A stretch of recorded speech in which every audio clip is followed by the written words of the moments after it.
Meanwhile, hi, this is Seb. Hope you guys are doing well. We're back today with another solo video.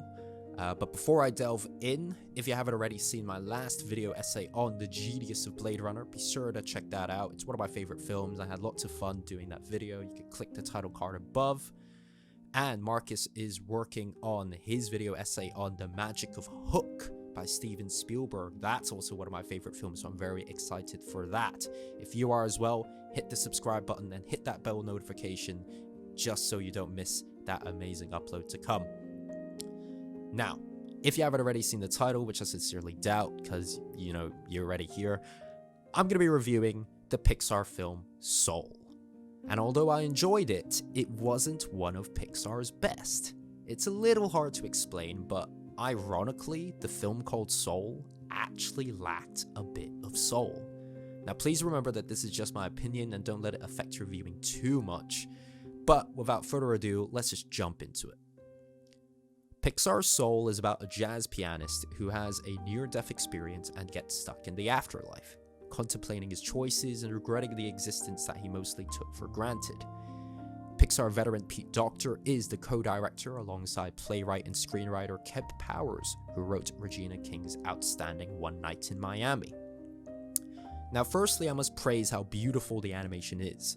Although it's to be expected of Pixar by this point, it always amazes me how beautiful their films are, specifically in Soul, their rendition of New York City.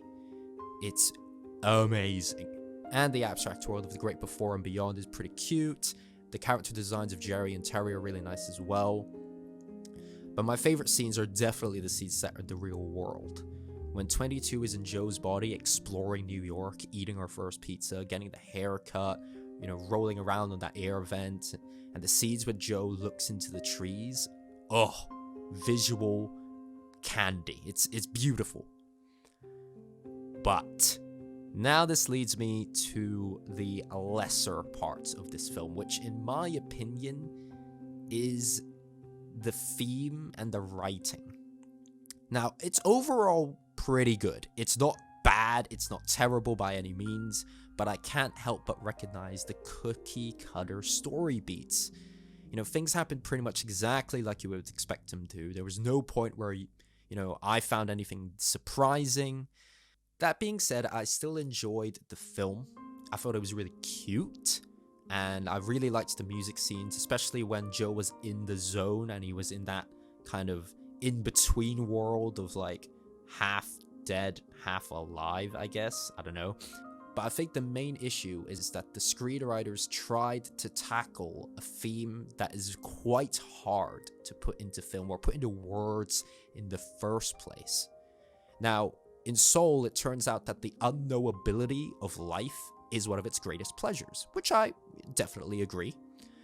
But if Soul had made that revelation the main thing, as opposed to spending so much time positing, theories about life before and after death, I feel like it would have been a much better movie. I feel like if they focused on the real world a little bit more, it could have been better.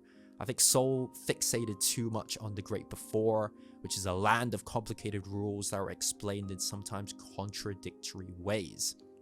The spark is initially understood by Joe to be a person's true passion, like his own love for music, but later it's suggested that it's really just a specific form of enjoying life for life itself.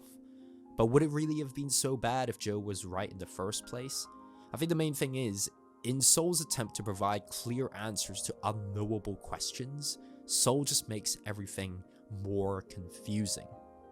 Now, I think the movie is wonderful when it's dealing with the small pleasures and big disappointments of living on Earth, but overall, the movie is so ambitious, so intent on reminding us every minute that it really is a work of big ideas, that it ends up subverting its own charms. Simply put, I think these questions require lots of nuance and subtlety to kind of explore, which is something that Blade Runner, again, little plug to my last video, I think Blade Runner actually handled that theme a little better than this film.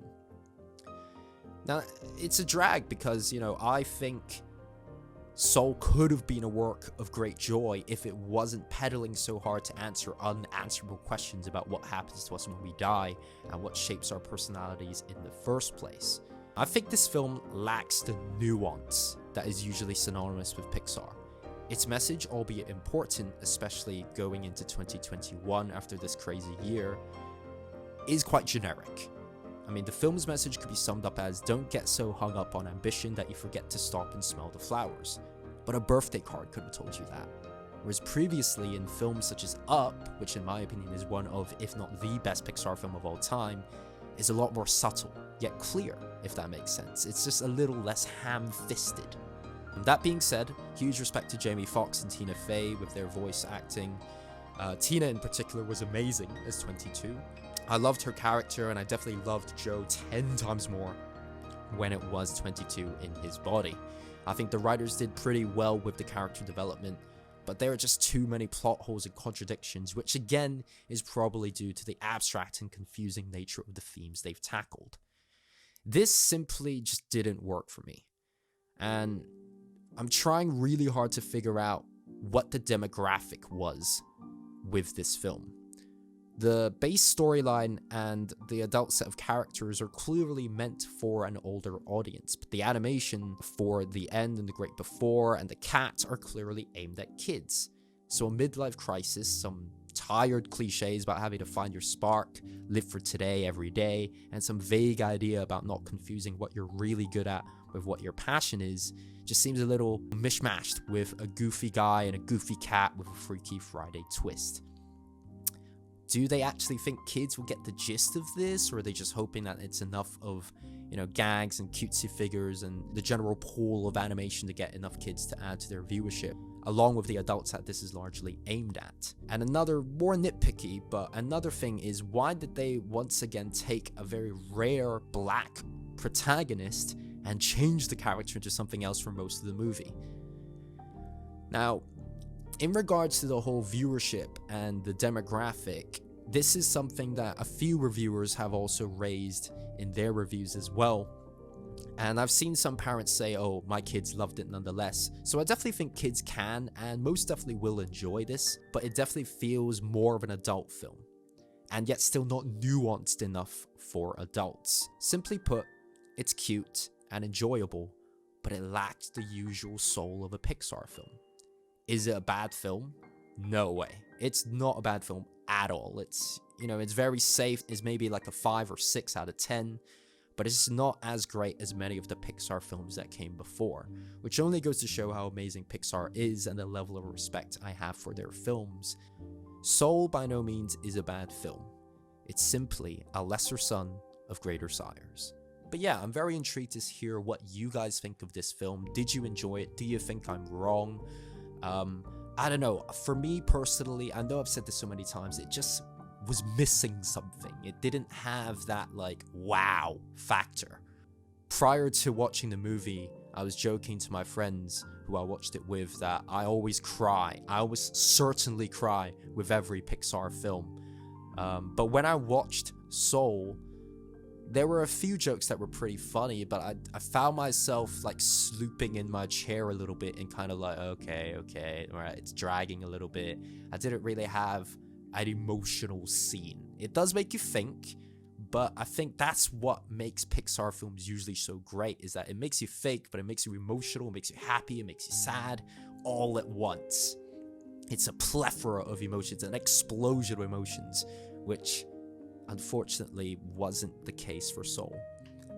But that's just me, that's just my opinion. Let me know what you guys think. And of course, if you guys haven't already, hit that like button if you liked the video, hit the subscribe button, click that notification bell. And as always, I'll be your boy Seb. Happy New Year. Peace.